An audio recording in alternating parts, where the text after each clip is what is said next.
surat di rumah gadang, mendayu hati siang jom malam.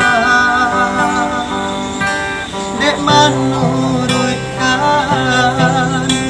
katanya hati, sampai den lupa baca mindi. Dek menurutkan katanya hati, sampai den lupa baca mindi.